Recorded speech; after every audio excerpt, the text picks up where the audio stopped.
Okay, we're on. We Are are, we? and here comes. Hey, We are. Hello, everybody. Good afternoon. Thank you for being with us in this YouTube live that we're doing this with this icebreaker conversation. I'm here with Agus, and we have a very special guest today.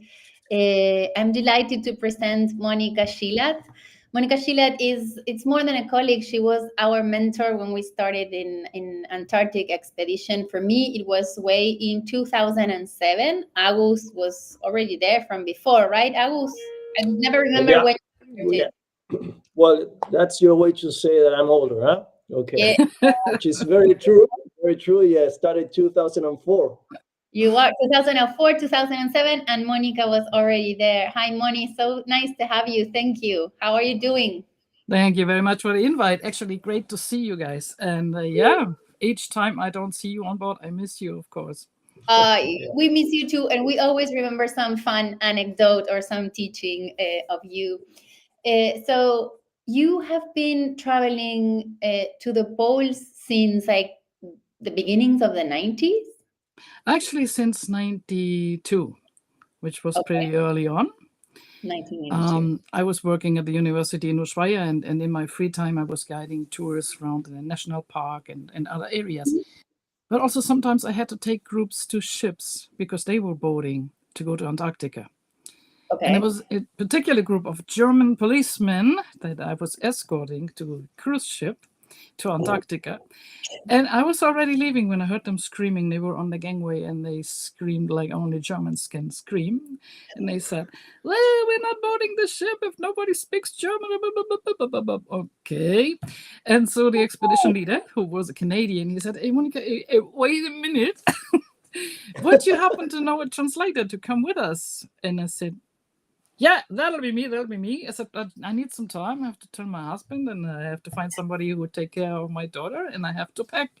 Yeah, okay. He said, you have an hour. Come and join us. So that was the very first time I went to Antarctica. No way. I had much fun Unbelievable. with this German group. They were policemen, but of the very special kind. They were actually in charge of environmental crimes. So I learned a lot. It was much fun with them.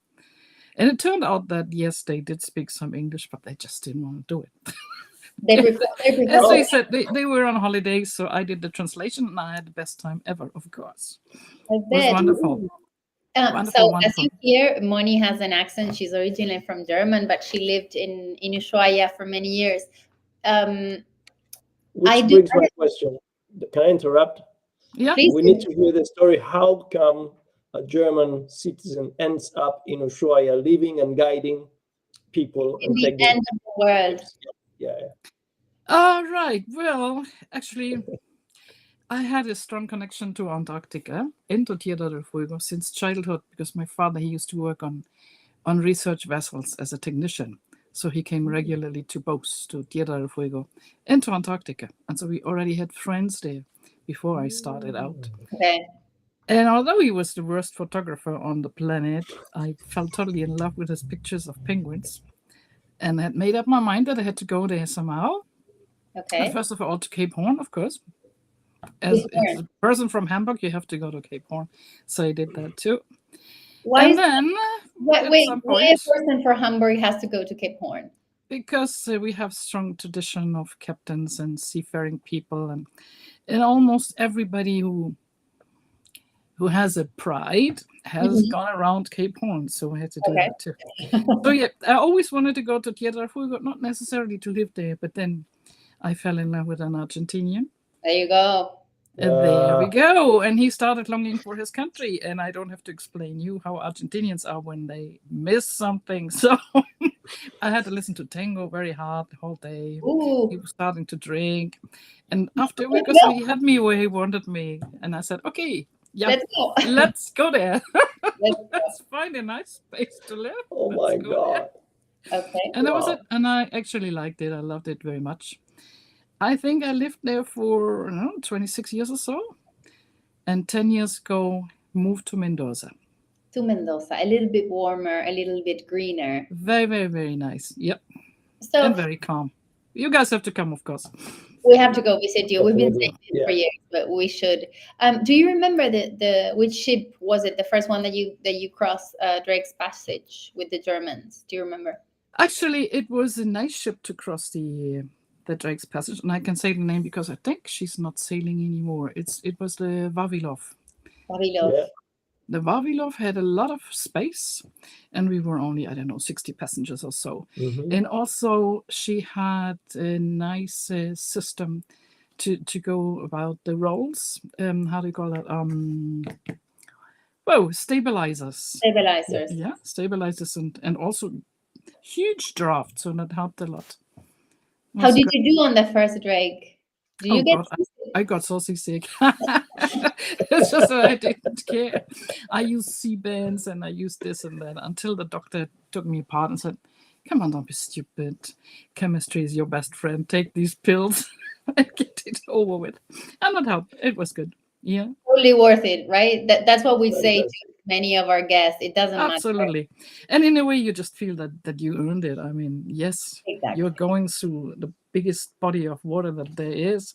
It's untamed and there's nothing to stop it. What do you expect? I mean, it has to move a little bit. Mhm. Since then, very often I've crossed the Drake and it was just absolutely bloody boring because there was no wind and no waves. And that means, of course, there is no birds flying. So there's Exactly. no albatross, there's nothing to be seen. And that is also not so great. So, first of all, we don't have a choice. So, second of all, just enjoy what you get. Exactly. Exactly. Yeah. And for this, so after this first trip, you started just doing as a German translator, or how did you get? No, actually, at some point, my German passengers asked me if I could give them a talk, and I did. And the expedition leader just passed by, and he was a little bit annoyed because I hadn't asked him if I could do that. And he said, "What the heck?" and just sat down in reverse. So I was giving the talk, and I had the passengers in front of me, but he was sitting next to me. He wanted to see the reactions of the people. Mm-hmm. And I said, and he loved it. And I said, "Well, but you don't speak German." "No, but I could see that they followed you and it was great and that everybody had fun. So why don't you come next year as a lecturer and guide?" Mm-hmm. And so Aha. I started working Yeah, in Antarctica. that's where the legend started. And Yeah, you that's how were that started. And I did that for, well, over 30 years. Long over 30 years. Wait a minute. Well, I'm bad Oh in yeah, yeah. mathematics, but you can tell me. more, Like yeah. See? 33 Yeah, years or so. Yeah. Wow. yeah. Never So a regret. and the lectures that you would give were mainly in history, in your main topic. That was actually history of Tierra del Fuego since they had time after the trip. I started studying in earnest about Antarctica after the voyage because then I felt much more motivated and I knew where to look for. And specifically, I was interested in how Antarctic explorers manage the daily life. I know, even when I was a child, like watching a movie, it always bothered me not to know when they would clip their fingernails or this and that. And so Mhm. I I started remember that. focusing on these things, mainly how did they survive? What did they eat? Yeah, what did they do Actually, when they were ill and stuff? Yeah, as a rookie in the first trip that I did with you and Agus, as a trainee, the first time I heard about not only Shackleton but also about Sorals and that other expedition was from you. And I remember that it was centered more than in the exploration in the daily life, in how they would have to go and hunt for Mhm. penguins, and they had to see, and the finger cutting. I remember that. I remember that. well, okay, I don't include that in my lectures, but you know what I mean. But everybody asked when you get in it, and I was absolutely amazed. So in a Mm. sense, you also opened the door for Antarctic history, and that was amazing. And how did you manage to start also with Arctic tourism, because you did that too? Well, my big love did not work out. So after 10 years of These marriage, Argentinians. we separated. And although that was my wish to separate, I was pretty pressed. Mm, So I sent a fax. In those days, we had faxes, 1996, to Quark Expedition. Sorry, I don't know if I can mention the name here. And I said, look, colleagues. I don't know about we you, but I'm terribly with them. depressed and I need to get out of here, but I don't have money. And I let that sit. And then I didn't get an answer for 3 days. And I said, oh, they really didn't like it. And then I got a fax, and that was long, like 4 pages long. It went like, okay, we can understand you need to get out of there. So try to find a friend who lends you the money for the trip, because we're not paying for it. Come to New York. We have an apartment for you. Work for us for a week. Okay. And then we send you over to first to Seattle and then Anchorage and Siberia, Providence, where you will board the Khlebnikov. You will be the assistant expedition leader on a ship through the Northwest Passage and in charge of helicopter operations. I had no clue what that meant, but anyhow, of course I went there. And when you come back, you work another week for us and you'll get an apartment, and of course we'll pay you good money. How does that sound? Yeah. So this is how I ended up there. Yeah. Depression was over after a week or so. I was so busy on that ship. It was the Khlebnikov. I had to run around the whole time to organize the flights and Zodiacs at the same time. And we learning went to speak great Russian. places. I did not have to speak Russian. I do understand Russian though a little bit, but no. And as we talked earlier about the ice, we still had to break ice for 3 days seriously in 96. And one day we had 36 polar bears. What? Oh, nice. There was a guy on board, Ian Tamblin. I don't know if you heard about him. He made a song about that this very same day, the day of the polar bears. The polar bears had a picnic or something like that. So was there like a carcass around? Do you remember why there were so many? No, they're just crossing in front of us. It was really like a picnic day. Groups of polar bears just crossing on the ice, going from left to right. They were not even interested in our ship. God, I don't remember that. Yeah. On the crossing of the Northwest Passage, you mean? Yes, that was already up in the Canadian Arctic. Okay. Well, then maybe the ship was the only visible thing miles around anyways. I'm sure it was. Actually, that was back in the days when you couldn't pay with credit card in any of the communities up there in the Arctic. So they sent me with a little backpack and $40,000 in small bills. I was really afraid. Yeah, so I asked if they could please have an insurance for me. He said, well, what if I lose it? I don't have that money to lose it. There's nothing around. And then I said, oh, man, you're so German. I said, yes, sorry, but I'm worried. And so a guy from the insurance came to see me in the office. Remember, I worked there for a week in the office. And he said, look, it's very easy. If you should lose that money, you get Peter Clement. Peter! You get Peter to hit you in the face visibly. Because if you have a shiner, then we can say you got robbed. Then we get the money back. Oh, wow. But it comes better. Nobody robbed me. Peter didn't have to hit me, which was good. Thank God.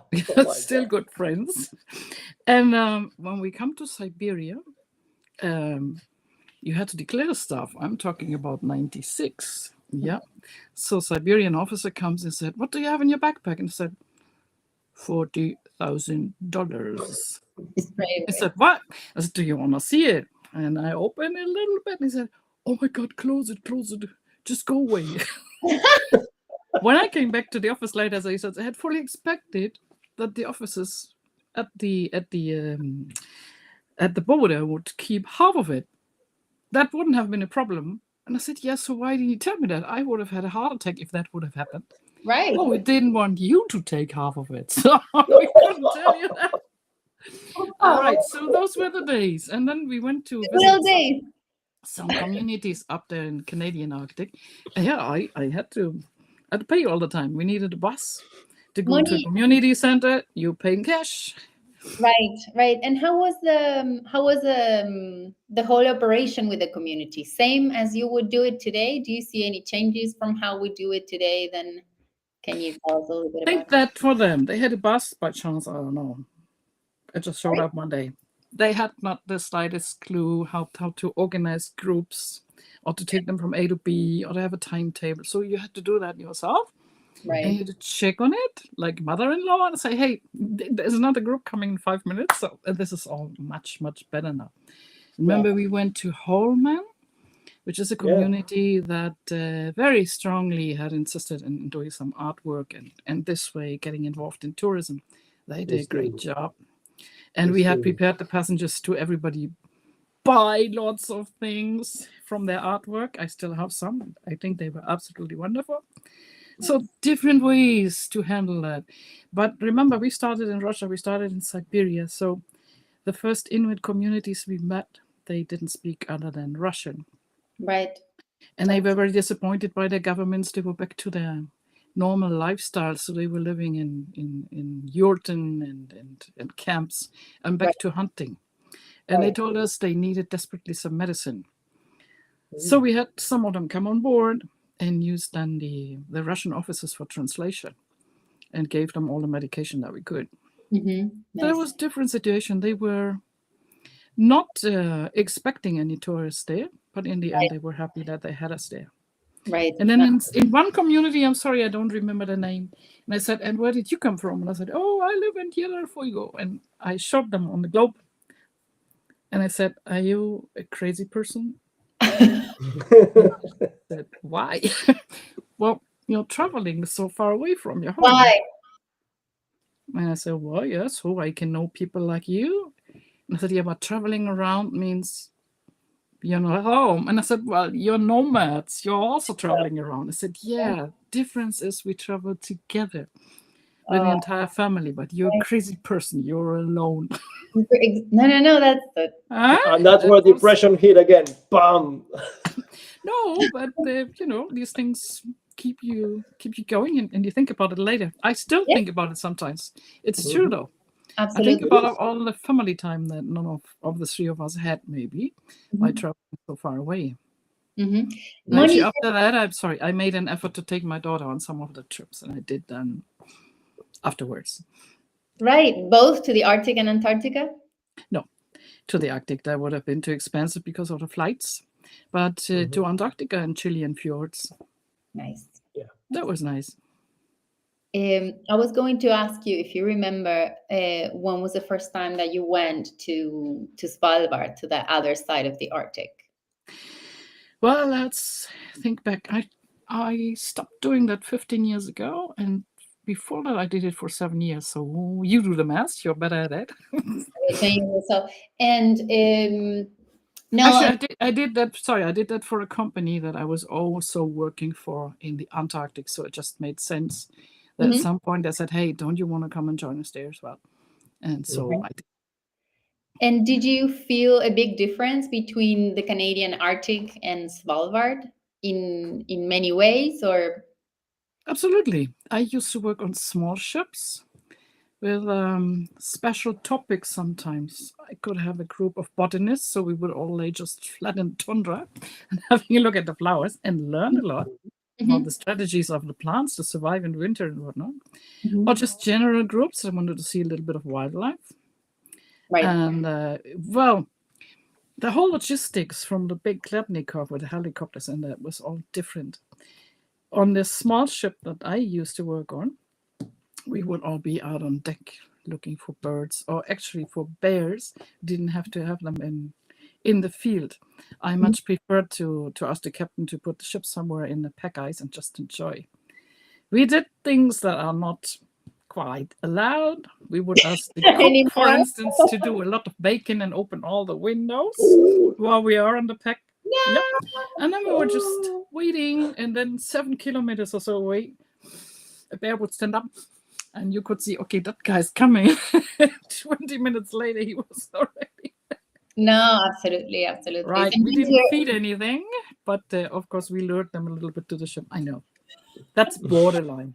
Many years ago. Many years ago. Before there were more people around. That's for sure. The good thing and the nice thing, as I was listening to you, Moni, is that the basis of any polar expedition or trip is exactly the same. We still, the ships changed, the service on board, and all of this has changed, but we still get to the Arctic. We get on our knees, well, if regulations allow, or just looking down into the flowers and figuring out what's around. And it's basically the same thing. We get in the ice, we look for the bears, we scan the coastline, we look for it's the same spirit in the end, with maybe a bit more comfort, maybe sometimes.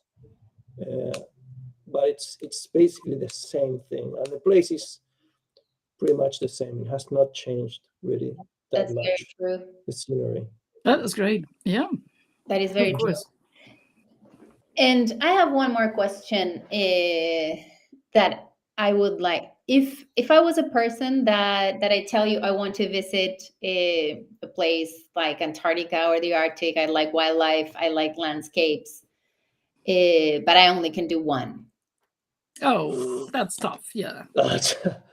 Okay, then I would ask if you are deep into photography, if you like to have close-ups of animals, for instance, because that would narrow it down. Close-ups in the Arctic is very, very difficult, right? Sometimes you're just already lucky if you find a fox somewhere and can point it out, or you know. Well, the reindeer, they are not particularly nervous, and you can get quite close, but that's not maybe what you want. Reindeer you can see almost everywhere. But what you want is a close-up picture from a polar bear that I cannot guarantee. A close-up picture with a nice telelens of a seal, yes, I think that's more likely. Just long lens on it, and we keep the zodiac still so that you can zoom in to see penguins. So maybe it depends a little bit on what you want to see. What you want to see. Absolutely. There is more history maybe in the Arctic, and I've taken history buffs, specifically those that wanted to see stations from World War II and whatnot. Then that's a no-brainer. You take them there. Right, you take them to the Arctic. Yeah. And whales, I have seen very good whales up in the Arctic, actually, yes. Perfect. Even a white humpback whale. Ah, nice. Wow. Yeah, the counterpart of Migaloo. Yeah. Migaloo, nice. Migaloo is the one on the southern hemisphere, while this one was in the northern. He was totally white. We thought he was injured, but no. Of course, when his how do you call it? The thing opened. It was all pink, and the rest was white. He was beautiful. Nice. Wow. So whales are good. Seals are quite good also in Zodiac cruises up in the Arctic. It's not that you can guarantee them, but you know more or less where they live. And if you're not too loud and you use the oars instead of the engine and stop somewhere, then you don't scare them away. Get your long lens out and take a nice picture. You can do that. But the polar bear guarantee there is not, and people have to understand that. No, absolutely. Especially in the past few years that we've been having such changing conditions of ice. Actually, I think it's not the conditions of ice, it's the restrictions of where you can go. When I was working in Svalbard, we did the whole thing around. But we expected more polar bears in the east where there is more ice, and there's still more ice. But I think you're not allowed to go there now, isn't it? No. Yeah. Well, there you go. So that limits your You're allowed to possibility sail. for finding bears. You're allowed to sail. There are places you cannot land anymore. Yeah. Right. So sailing is possible, and there's still plenty. People have this expectation that they have a polar bear almost as close as to hug, and that is of course not possible, and that they have to understand. They're very, very dangerous, and they're clever, and they're faster than we are, and they're stronger. So distances have to be kept. That's for sure. Having said that, I've done stupid things in my life. One of them was swimming with walrus, for instance. Oh my god! Oh my god! I think that's a different topic. We should do this again with all of the different things that we've done and that we're not proud of. Back to your question, Luciana. Where would you send that person that can only go once? Well, maybe that person could go twice, because Antarctic trips are usually a little bit more expensive than going up to the Arctic, isn't it? Yep. So maybe you could first go to Antarctica and then just save up for your Arctic trip. Which is a lot closer to the Northern Hemisphere. Most people traveling are in the Northern Hemisphere. That's right, yeah. A lot easier. Flights are cheaper and everything. while you were talking, I was thinking about this season. We usually get the question, what do you prefer, the Antarctic or the Arctic? It's so Which one is different. better? Yeah. Which one is nice? Mm. It's absolutely so different. And then a friend once told me a way to describe it, and it was so accurate that I'd like to share it with you guys. He said, Antarctica, it's like a very extrovert person, easy to be with, shows its colors, shows everything's there. It's easy to understand that person. It's funny, it's lovely, it has everything, every single moment. And the Arctic is more like a shy person. You have to work on it and discover it and look for the little things, and look inside and look at the wildlife, and where are they? I know the birds are here because I can hear them, but then you have to look carefully to find out stuff. And that's the beauty of the Arctic. It's a constant challenge. As a guide, it's a constant challenge, but it's really, really a beautiful reward every time you find something that might be at a very long distance. I remember once we're in the Northwest Passage, and we have a couple of snow owls. Oh, Far away, but it was like, oh my God, it was so far away. It was in Jenny Lind. It's a flat, big island in the middle of nowhere in Canada. And we brought the scope, 2 scopes and everything, and people were just basically all together waiting and looking through the scope and everything. And it was fabulous because it was the only way to see it, and we had to stay clear, because as soon as you get close, that's it. There's no more owl. of course. And that is the beauty of the Arctic. And the Antarctic, it's just all joy and always looking. There's always, whatever you're looking, there's something easy to see in the Antarctic. It's very different. I'd like to add something to that. Please. The one big difference that I can see in between Antarctic trips and trips to Greenland and Svalbard, for instance, is the long hikes that you can take. True. Hiking for 6 hours sometimes, with those that wanted to, usually dividing groups in smaller strolls and longer hikes or just beach combing. But my God, there is no end. It's just so wide open. And depends, of course, which time of year you go. But let's just say autumn in Greenland, when the soil is frozen and you still walk on the plants, but you're not sinking in. It's just so easy. You just go for it. It's just lovely. It is true. It is true. If Absolutely. Sebas were here, he would agree with you. He says that Greenland Absolutely. is all about that vastness and never ends. He used the same expression. Agus, is there any? We need 6 hours. We need 6 hours for this, of course. We can do it some other time again. No problem. We're gonna go visit you, and we said the talk there in the finca, Moni. Oh, Bring your binoculars. We have lots of birds, different birds to be seen. And we have a little lake, and it's full of fish, and some ducks are just deciding if they want to come or not. They come and leave. We'll see. Thank you, Moni. Thank you so much. Awesome. Thank you so much. Pleasure. Thank you, guys. Awesome, and a beautiful revival. We gotta do it again for sure. We should. Well, thank you, everybody. You can also watch later. This is going to be in our YouTube channel, and you can leave some comments there. And thank you for being with us. Thank you again, Moni. Gracias. Thank you, guys. Thank you. Thank you.